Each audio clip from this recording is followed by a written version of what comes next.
Hey y'all, Fohnzii here with another episode of Journey of a Grandmaster. This is my fourth time recording this voiceover because I have messed up multiple times in the software. Good job, Fohnzii, technical genius. But yeah, so this video is going to be about my Diamond 1 promotion, as you can see in the title. And I mean, it's been a pretty great journey here thus far. We started back in like October or November, and here we are in February. Yeah, started off at like 2600 MMR, something like that, and now we're 3908. So that's pretty heckin' poggers, my friend.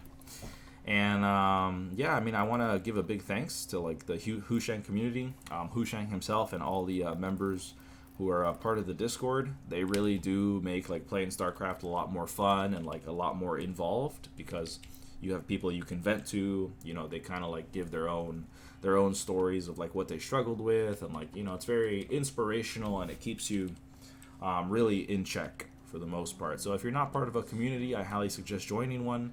HuShangs if you want. I have the link in the description, so go look for that. And yeah, it's just been really great to see my progress, like all the coaching, all the hours that I've put into the game, like replays, watching pros, watching tournaments, watching winter, like, just a whole bunch of stuff, right? Like it's all paying off. And every time you get a promotion, it's kind of like solidifies that idea that, yeah, you are progressing. So that's really cool to see. And I wanted to talk about my most important video to date, in my opinion, which is the tilt management video. A lot of the ideas that I shared were not me just like, talking out of my ass. They were really like ideas that I implemented in real time to actually help me come back and get to where I'm at now. Thankfully, mistakes are a part of life and they help us learn if we allow ourselves to, actually learn from those mistakes. And I played Dota for a long time, 3,000 hours, but, on and off for like 10 years or whatever. And in those 3,000 hours, there were a lot of times where I would take breaks for months, years, stuff like that. And what it taught me was that I tend to create unhealthy relationships with competitive video games. I'm not sure exactly what it is about competitive video games. Like, I try to think that I don't associate my self-worth with a number that goes up and down based on your performance. But I think a part of me really gets agitated when I don't perform up to the level that I expect of myself, which can be really unfair to yourself because you're only going to perform, you can only have what's there on any given day. You know what I mean? Like, you're not gonna play like Arteezy in Dota if you're 4K, right? Like, you can't expect to be perfect at everything, right? So, yeah. So learning from all of that really taught me that I need to have a healthy relationship with StarCraft if I want to be successful and get to Grandmaster, like I promised, when I started this channel. And the tactic that I used to like really set myself up for success, at least recently, and we're not really talking about anything necessarily like in terms of like having a relationship with the game, as weird as that sounds, but it was more so recognizing that I was developing an unhealthy relationship with the game, and I took a 1 week break. The reason it was 1 week was because I didn't want to do any longer than 1 week, because you sort of start to create this habit of not playing StarCraft and like not practicing, and that's not something I wanted to do. And 1 week was long enough to dive into other games and like do other stuff that I wanted to. And yeah, just allowed me to like come back with a fresh mindset. So yeah, the tilt management video was like really, it's like something if you haven't watched and you are someone who struggles with having, poor relationships with competitive video games like I do, it might be worth watching because it honestly could be the solution to you, going up from wherever you are to like 3 ranks higher, or, being able to sustain a lasting practice schedule, right? Another thing is that, like I mentioned in one of my first videos, the whole 10 games a day concept. The reason I did that was that I learned from Dota that if you play as much as you physically can, right? Like you just play like, 40, you play 30 games of StarCraft a day. We do that, and it's, in my opinion, it's not like the best use of your time. Simply because like you're gonna get mentally fatigued. It's gonna lead to poor habits. You're gonna start to get lazy with certain things. If you're someone who's prone to tilt, then you have a higher likelihood of like tilting off the face of the earth and like rage queuing into oblivion and just like losing all your MMR, losing your sanity, getting burnt out with the game and never coming back, that sort of thing. So the 10 games a day has allowed me to get in a good amount of practice, like a good amount of quantity, right? Allowing me to like work on my mechanics and just encounter a lot of builds that I would need to do like replay analysis on or like ask questions about. But it wasn't so much that like I couldn't handle it, you know what I mean? Like it wasn't something that I was queuing out of like addiction or like queuing out of obsession or wanting to hit masters tomorrow, right? So the 10 games a day has been super critical, and I've actually had like a viewer in the channel say that he like adopted the whole 10 games a day thing, and it's been working well for him. It's been less stressful, and then he just feels better about it in general. And the reason I wanted to mention that was because we have to understand that whatever goal you set for yourself in any competitive video game, in life, like you really have to have a long-term approach to that, because a lot of times in the society that we live in right now, there's like a ton of instant gratification like everywhere, right? Like you can access a streaming service pretty much instantly, right? You just go on the internet. You have a lot of like dopamine traps, like porn, for example, like really rots your brain, that sort of thing. Really messes with like serotonin and dopamine, creates like an unhealthy dynamic. So yeah, there's like, we live in a world of instant gratification, right? Like you can Grubhub food to your door, like, so you get what I'm saying. So we really have to like go back and develop this idea that the goals that we have are going to be like taking a while. Like they're gonna take you months, they might take you a year, they might take you 2 years. And you have to enjoy the journey. Like you really do. If you don't enjoy the journey, you're going to get burnt out. Like you're not going to put in the effort required to get to where you want to be. And even when you reach your destination, you're not going to be like as happy as you think. You know what I mean? Like if you hated the process the entire way, reaching the destination is not going to make you feel that much better. It's really not. So yeah, if you're not happy with the game, take a break, take a week at most, like really think about, is this something you actually want to do? Is it something ego driven? Is it like, you want to challenge yourself? What is it? And then come back with a fresh mindset and do the thing. So, I wanted to say all that just to like mention Trigger, who, if you guys aren't aware, Trigger is a Protoss player. He's played a very short amount of time. He's like one of the more recent cases who has, just like blown up from like, starting off in Diamond or starting off in Plat or whatever and just reaching Grandmaster in a super quick time. And even a guy as talented as that, which, by the way, I don't consider talent the same way a lot of people do, where it's like you're born with certain things. In my opinion, talent is a lifetime of experiences that give you certain strengths and weaknesses. But anyways, so yeah, even a guy as talented as Trigger took, from what I understand, a minimum of like 3 or 4 seasons. I think it was at least 3, maybe 4, to hit masters, right? And if a guy like Trigger takes 3 or 4 seasons, which is what, a full year, I think, correct me if I'm wrong, but I think that's like a full year to hit masters, then like what can we really expect from ourselves, especially if we're in a position where we don't have all the time in the world to get better, And again, I don't think you need all the time in the world to get better.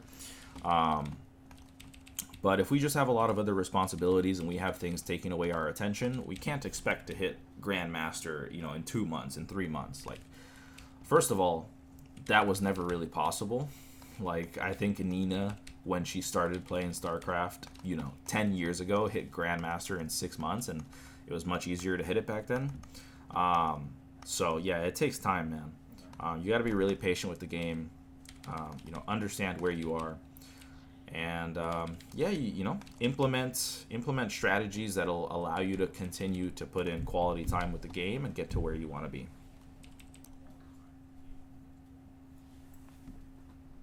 So yeah, I wanted to paint a picture, right? So it's taken me, I've been using 2 accounts, right? So I have my main account and I have a second account. And the reason for that is like how I was mentioning, that we want to implement strategies that allow us to be successful in, you know, practice. So for me, I have an alternate account because it allows me to play without caring about the loss or gain of MMR. It just allows me to play. You know what I mean? My main was or is sitting at 3716 at the time of hitting Diamond 1. So 692 games to get to 3716, and we started off at 2600 or something like that. So, you know, we've played a fair amount of games. I've been pretty consistent with playing every day, and it has been pretty nice. So the other account that I have is Maldrill. We have 150 games played. This account started in, like, I don't know, Diamond 3, like immediately, like almost Diamond 2. But yeah, so in total, it took us, what, 840 games to get to Diamond 1. And we had hit Diamond 2 in 400, and, you know, like in the low 400s it took us to hit Diamond 2. So, I mean, imagine that, right? Like, it literally took me double the amount of games, right? I hit Diamond 2, 400 something games, and then it took me double the amount, those games, right, to get to Diamond 1. Just like one step up, right? It took a month and a half from like January 9th to February 26th to hit Diamond 2 to Diamond 1. So, yeah, like I was saying before, it's not going to be a quick road. It's not going to be a quick path, but it's going to be a worthwhile one. And yeah, I mean, I don't know. I'm just here kind of talking to myself, honestly. It's like a little bit of a journal entry. You know, thank you guys, obviously, for sticking with me on this journey so far. I appreciate all your guys' input. The Tourneyman series is definitely taking a little bit of a break because my Sundays have been fairly busy, and I haven't been able to be a part of a tournament for some time. So, you know, now that we're Diamond 1, it might be a little bit more exciting because we are basically in the bracket for like Diamond 1 to Masters 3. So it could be pretty cool, pretty cool content. Be on the lookout for that. Hopefully my Sundays start to clear up and we can, you know, start getting that out there. But yeah, guys, if you're with me still so far, appreciate it. And I'm not really sure if I have a whole lot left to say. I might just start commenting on the game itself. This session was as miraculous as it could have been, because very rarely, if ever, do I start a session off 4-0. And we started the session 4 games away from Diamond 1. And we literally just like went 4-0 right off the bat. I had a plan of cheesing every single game if it was Protoss and Terran. And we cheesed the first game, as you saw. We ravved all in. But then I just back-to-back 3 ZVZs, right? So, like, I don't like cheesing in ZVZ. It feels incredibly coin flippy. And a lot of times Zerg will 12 pool or whatever, so it's like, yeah, it's super coin flippy. So we played 3 normal ZVZs, and ZVZ is definitely something I'm super comfortable with. Like, I've beaten a Masters player before in a ZVZ custom, you know. So, yeah, it's definitely something that we are not scared to, like, play a macro game in. I'm honestly thankful it wasn't Terran. Terran's my worst matchup by quite a bit right now. I'll include the stats on that here. Yeah, so these are the stats from the current season on both accounts. I'll be talking about the win rate soon, and then this is the last season's win rates for both accounts. So yeah, yeah. But essentially, my ZVP this season is like 60%. My ZVZ is like 56%, and then my ZVT is 50%. So I was talking about coin flips, and Terran's literally a coin flip right now. So yeah, yeah. So I mean, this game we obviously started off pretty standard. We were building a Baneling nest, and we had a Ling scout the main, and we saw a Roach Warren making, so we immediately canceled that Baneling nest. And hopefully, like, my ZVZ commentary can give some of you Zergs some insight into the matchup, I guess. But the whole reason I went in with these Lings is because I made them, right? Like, I made them in preparation for, like, some Lings, because I guess, like, when I scouted his base at first, I didn't see very many drones being transferred or being made at the natural. So I made these safety Lings, and the plan was, to go to his side of the map and make some Banes, and I hadn't seen a Baneling nest in production, so I was going to get the advantage, right? But I walked the 2 Lings into the main, saw the Roach Warren, canceled the Baneling nest, and I still had 6 Lings, or 6 or 8 Lings, and those Lings are not, they're not drones, right? So I wanted to do something with them, and essentially what happens in ZVZ a lot of the time is that it's like a Cold War. It's like a Cold War of Lings, and whoever makes Lings basically starts this like chain reaction of people just like making units constantly.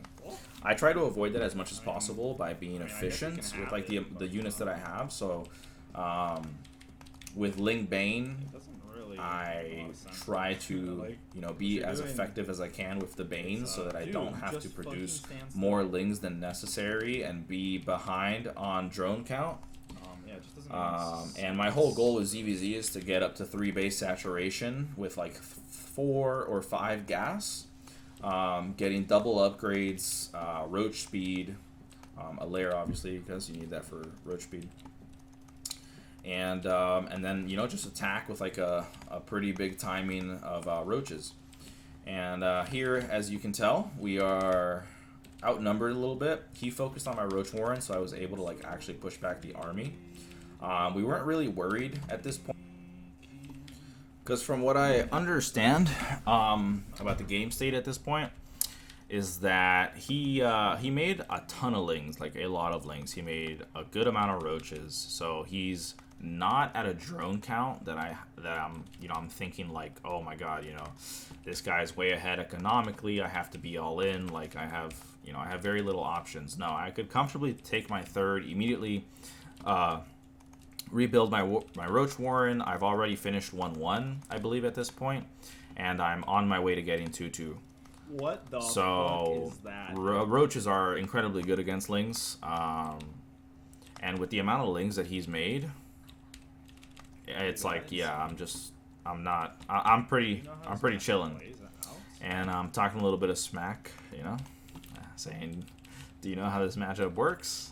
I'm definitely like not a ZVZ expert. I definitely couldn't beat Cyril. Definitely, couldn't compete with them. But like, I am at a point with a ZVZ where I understand the game state better than any other matchup. Like, even though my ZVP is the highest win rate, like I just feel better in ZVZ. So yeah, this guy has no upgrades. He's trying to harass like our third. He's feeding his Lings, right? Because his Lings are doing absolutely jack all to my 1-1 roaches. So yeah, I mean, the game's pretty over at this point. So if you guys want to win your ZVZs more often, I would suggest kind of playing the tug of war, as like HuShang put it to me one time, with Ling Bane. Obviously, in this case, you don't want the Baneling nest because you spotted the really early Roach Warren and you saw no Baneling nest, so you don't want to invest the money into that.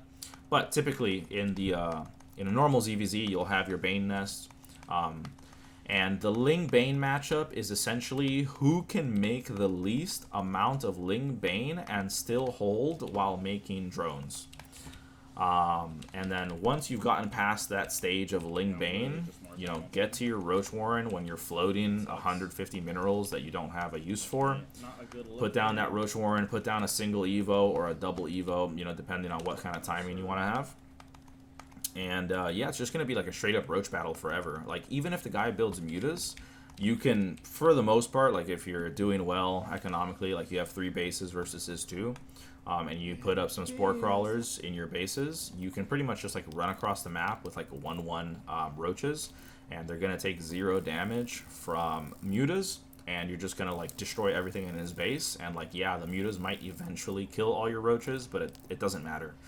Because you can stop making roaches at that point, put down a Hydra Den like while you're attacking, and by the time he's going back across the map, you have 2 spore crawlers in every base, you're fully saturated on 3 bases, and you have Hydras out. So like, yeah. Yeah, roaches OP in ZVZ for sure. So that was the 3rd game of the start of the session.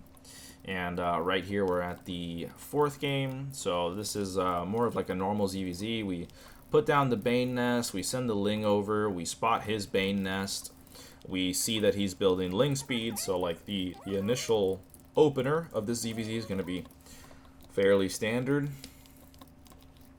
Yeah,